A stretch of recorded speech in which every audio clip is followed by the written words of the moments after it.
Hello everyone, how are you. हम लोग पढ़ रहे हैं मेटल्स एंड नॉन मेटल्स और अब तक के इस चैप्टर में हमने पढ़ा है कैरेक्टरिस्टिक प्रॉपर्टीज ऑफ मेटल्स और केमिकल प्रॉपर्टीज ऑफ मेटल्स। उसके बाद हमने पढ़ा था occurrence of metals and extraction of metals. Last video में हमने पढ़ा था एक्सट्रैक्शन ऑफ मेटल्स के बारे में। अब जानते हैं मेटल्स को उनके ओर से एक्सट्रैक्ट करने के लिए जो प्रोसेसेज और प्रिंसिपल्स अप्लाई होते हैं उन्हें हम लोग कलेक्टिवली मेटलर्जी कहते हैं। और मेटलर्जी में जो मेन स्टेप्स हैं वो है concentration of ores,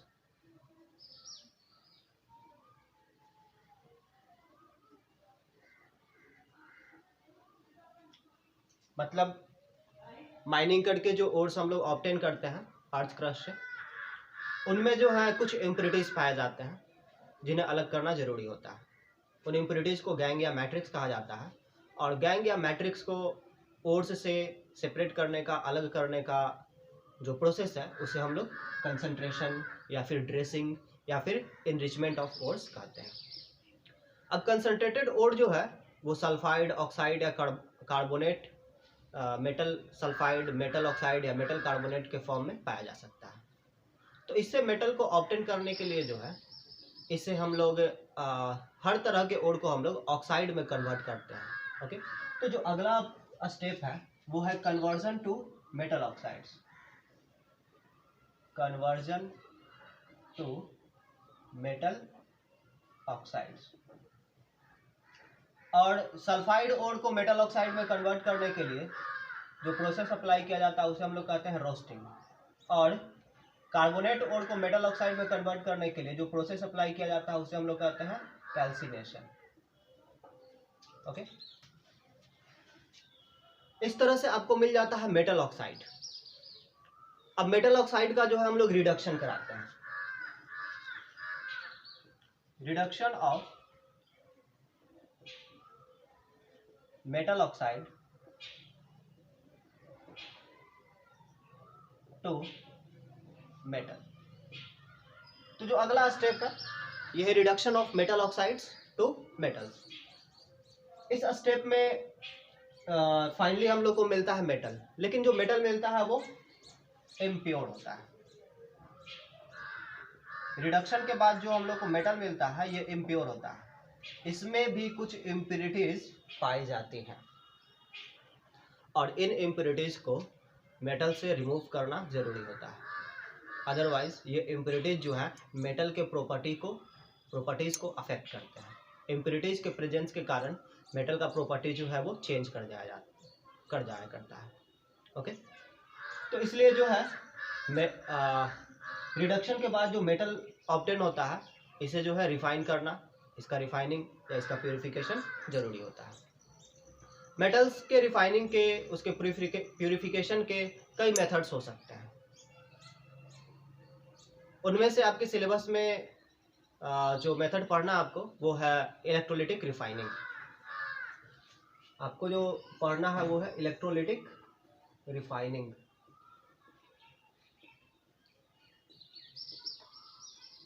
electrolytic refining के हेल्प से आप जिंक, कॉपर, टिन जैसे मेटल्स को रिफाइन कर सकते हैं।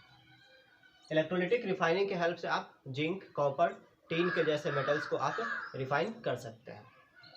इस मेथड में इम्प्योर मेटल को एनोड बनाया जाता है।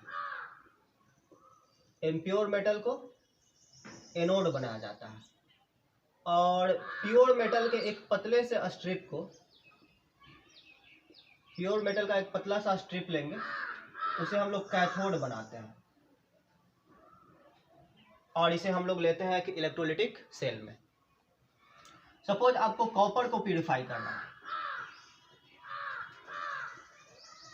Electrolytic refining of copper. Suppose आपको कॉपर को रिफाइन करना है, एक एग्जांपल के तौर पे मैंने ले लिया है। तो कॉपर के रिफाइनिंग के लिए सबसे पहले इलेक्ट्रोलिटिक सेल में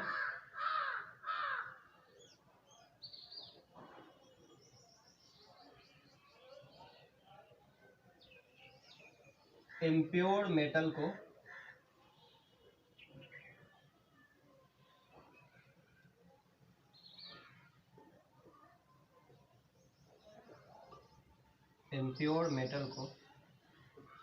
एनोड बनाएंगे। और एनोड बनाने का मतलब आप क्या समझते हैं? इसे बैटरी के पॉजिटिव टर्मिनल से कनेक्ट करेंगे, राइट।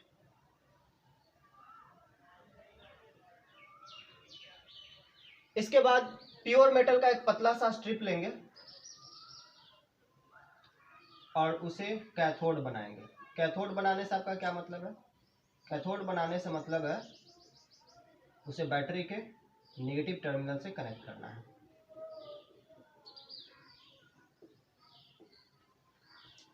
और इलेक्ट्रोलाइट के फॉर्म में आपको इसी मेटल का एक साल्ट लेना है। सपोज यहाँ कॉपर है तो आप कॉपर सल्फेट या कॉपर का कोई दूसरा साल्ट ले सकते हैं जो कि इलेक्ट्रोलाइट हो, वाटर सोल्यूबल हो। यदि जिंक को प्यूरिफाई करना है तो जिंक का कोई साल्ट आप लोग लेंगे। ओके, तो यहाँ पर जो है मैं इलेक्ट्रोलाइटिक रिफाइनिंग कर रहा हूँ कॉपर का। ओके, तो यहाँ पर हम कॉपर सल्फेट साल्ट ले लेते हैं। कॉपर सल्फेट साल्ट का सॉल्यूशन ले लेते हैं इलेक्ट्रोलाइट के फॉर्म में। CuSO4 solution. Okay, copper sulphate का सॉल्यूशन ले लिया गया। ओके, अब जो है इलेक्ट्रिसिटी पास कराया जाए। चलिए ये स्विच ऑन करते हैं। स्विच ऑन हो गया। इस तरीके से करंट फ्लो करता है।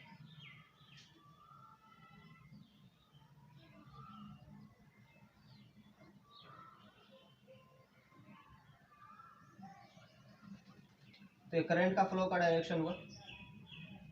लेकिन एक और तरीके से इसे आप समझ सकते हैं। देखिए बैटरी का पॉजिटिव टर्मिनल जो है, बैटरी का पॉजिटिव टर्मिनल इस एनोड से इलेक्ट्रॉन्स विथड्रॉ करता है। बैटरी का पॉजिटिव टर्मिनल इस एनोड से इलेक्ट्रॉन्स विथड्रॉ करता है। एज ए रिजल्ट ये एनोड जो है पॉजिटिवली चार्ज हो जाता है।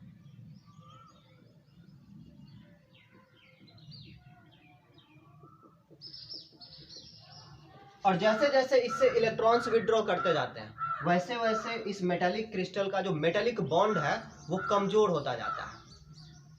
और मेटालिक बॉन्ड जब कमजोर होने लगता है, मेटालिक बॉन्ड का मतलब क्या हुआ, एक बार मैं रिवाइज कर दूं आपको। मेटल्स जो है कलेक्शन है आयंस के। मेटल्स में आयंस का कलेक्शन है और इन आयंस के बीच जो है इलेक्ट्रॉन्स पाए जाते हैं। जो वैकेंट स्पेसेज है इनमें इलेक्ट्रॉन पाया जाता है।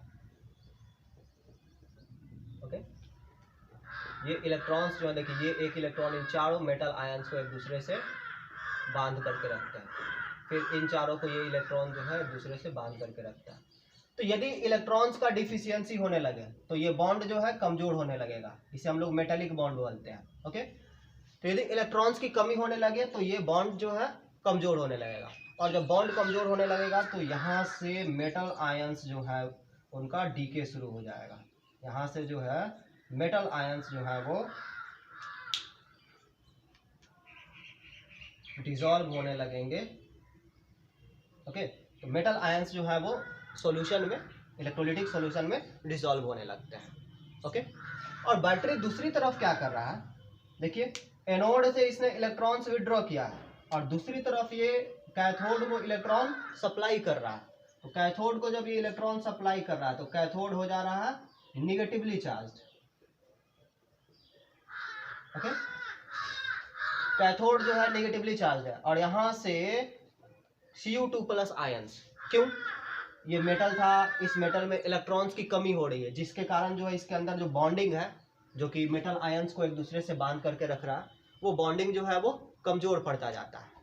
फिर से मैं बता दूं, ये सब मेटल आयंस है और मेटल आयंस के बीच जो वैकेंट स्पेसेज है इनमें इलेक्ट्रॉन्स पाए जाते हैं।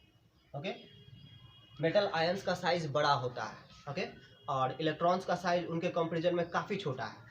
तो इसलिए यदि हम मेटल आयंस को यदि हम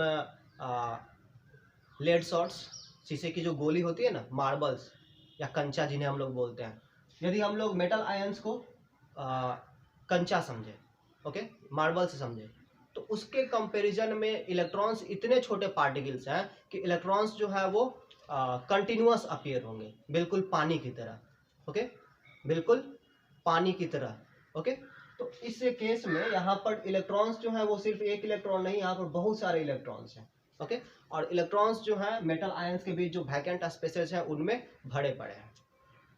लेकिन जब बैटरी का पॉजिटिव टर्मिनल इस एनोड से इम्प्योर मेटल रॉड से इलेक्ट्रॉन विड्रॉ करता है, तो यहाँ से इलेक्ट्रॉन्स की कमी होनी शुरू हो जाती है, जिस कारण से मेटल आयंस के बीच रिपल्सन बढ़ता है। इलेक्ट्रॉन्स क्या करता था, यहाँ पर जो इलेक्ट्रॉन्स है वो क्या करते थे, इलेक्ट्रॉन्स जो है ये अपने सराउंडिंग मेटल आयंस को एक दूसरे से बांध करके रखते थे इस तरीके से।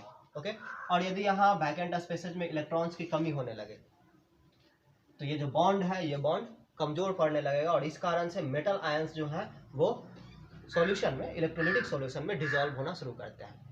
दूसरी तरफ कैथोड को इलेक्ट्रॉन सप्लाई किया जा रहा है, तो कैथोड हो जा रहा है निगेटिवली चार्ज। तो ये जो आयंस Cu2+ आयंस डिसॉल्व हो रहे हैं इलेक्ट्रोलाइटिक सॉल्यूशन में, ये अट्रैक्ट होते हैं और यहाँ पर इलेक्ट्रॉन गेन करके कैथोड पर ही ये डिपॉजिट होना शुरू कर देते हैं। तो ये प्रोसेस जो है लगातार चलता रहेगा। धीरे धीरे ये इम्प्योर मेटल जो कि एनोड है वो डिसॉल्व होता जाएगा, और जितना अमाउंट में यहाँ मेटल डिसॉल्व होगा उतना ही इक्विवेलेंट अमाउंट में मेटल जो है कैथोड पर डिपॉजिट होने लगेगा। ओके, अब ये जो मेटल था इम्प्योर मेटल, इसमें कुछ इम्प्योरिटीज भी थी। उनमें से कुछ इम्प्योरिटीज जो है सॉल्युबल हो सकती है, तो वो जो है सॉल्यूशन में मिक्स हो जाएंगे, डिसॉल्व हो जाएंगे, और कुछ इम्प्योरिटीज जो है वो हेवी होते हैं जो कि इनसॉल्युबल हो, तो वो जो है एनोड के नीचे जो है डिपॉजिट हो जाते हैं। ओके, तो इन इम्प्योरिटीज को जो है हम लोग बोलते हैं एनोड मड। ओके, इन्हें हम लोग बोलते हैं एनोड मड। तो ये प्रोसेस चलता रहेगा, यहाँ से टोटल मेटल जो है वो डिसॉल्व हो जाएगा और जाकर के ये कैथोड पर डिपॉजिट हो जाता है। चूंकि यहाँ से Cu2+ आयंस ही कैथोड की ओर अट्रैक्ट हो सकते हैं, तो इस पर डिपॉजिट सिर्फ मेटल ही होगा, और जो इम्प्योरिटीज है, इम्प्योरिटीज या तो एनोड के नीचे बैठ जाते हैं, सेटल हो जाते हैं, या फिर इम्प्योरिटीज जो है इस सॉल्यूशन में डिसॉल्व हो जाते हैं। ओके, एनोड के नीचे जो इम्प्योरिटीज सेटल हो जाते हैं इन्हें हम लोग एनोड मड बोलते हैं। ओके, तो इस प्रोसेस को हम लोग बोलते हैं इलेक्ट्रोलाइटिक रिफाइनिंग। ओके, अब इसके हेल्प से आप लोग जिंक को भी प्यूरिफाई कर सकते हैं, टिन को भी प्यूरिफाई कर सकते हैं, निकेल को भी प्यूरिफाई कर सकते हैं। ओके, मेनली ये कॉपर के प्यूरिफिकेशन में, कॉपर के रिफाइनिंग में ये मेथड जो है अप्लाई होता है। कॉपर के केस में जो एनोड मड मिलता है, इसमें इम्प्योरिटी के फॉर्म में गोल्ड और सिल्वर जैसे मेटल्स पाए जाते हैं। ओके, इस कारण से भी कॉपर को रिफाइन करना जरूरी होता है, क्योंकि कॉपर के रिफाइनिंग से एनोड मड में जो गोल्ड और सिल्वर के जैसे महंगे प्रीसियस मेटल्स मिलते हैं, उनसे जो है रिफाइनिंग का जो कॉस्ट है वो मेंटेन हो जाया करता है। इलेक्ट्रोलाइटिक रिफाइनिंग में चूंकि इलेक्ट्रिसिटी का जरूरत है तो ये कॉस्टली होता है। ओके, तो रिफाइनिंग का जो कॉस्ट है वो एनोड मड में मिलने वाले प्रीसियस मेटल्स की वजह से पूरा हो जाया करता है। ओके, और क्योंकि अब कॉपर मेटल में इम्प्योरिटीज़ नहीं है, ओके, तो इसकी प्रॉपर्टीज़ भी सही होती है, मतलब कि इम्प्योरिटीज़ होने की वजह से मेटल्स के प्रॉपर्टीज़ पे असर पड़ता है, तो अब जो है इसके प्रॉपर्टीज़ जो है वो अफेक्ट नहीं होंगे इम्प्योरिटीज़ की वजह से। तो ये पूरा प्रोसेस था इलेक्ट्रोलाइटिक रिफाइनिंग। तो इस वीडियो में इतना है, थैंक यू।